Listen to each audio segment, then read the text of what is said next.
Tra i poeti partecipanti premiati alla 7ª edizione del concorso L'Arte in Versi di Antonio Barracato c'è anche Cruciano Runfola. Cruciano Runfola è stato premiato ben 2 volte, tu hai ricevuto 2 riconoscimenti. Intanto ti do il benvenuto Cruciano, e quali premi ti sono stati assegnati?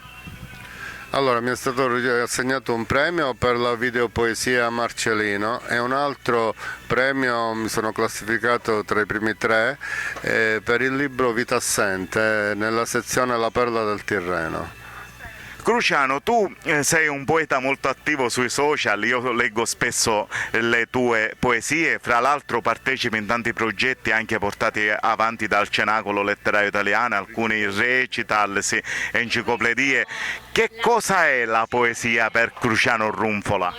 Allora, la poesia per me è il modo per manifestare tutte quelle emozioni, tutte quelle sensazioni che normalmente nella vita quotidiana non si riescono a manifestare. È una ricerca di se stessi, del proprio pensiero, delle proprie emozioni e manifestarle agli altri in maniera, diciamo, artistica naturalmente e incisiva. Ecco, questo fondamentalmente. Cruciano, adesso ascoltiamo una tua poesia che leggi fra l'altro dal tuo cellulare. La poesia porta come titolo, vediamo un po'. Porta come titolo Amore mio. Ascoltiamo la lirica Amore mio di Cruciano Runfola. Amore mio, laggiù lontano nella mia anima sento un bruciore incessante. Una stella sconosciuta, una misura improbabile, qualcosa che non mi lascerà mai. Ti sei fusa con me stesso, ti sei attaccata al mio profondo essere. Ti sento sempre con me, amore mio. Tu risiedi nella mia mente, non potrei mai lasciarti.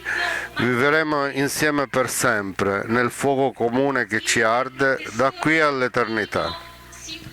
Bravissimo Cruciano, quali sono i tuoi progetti per il futuro?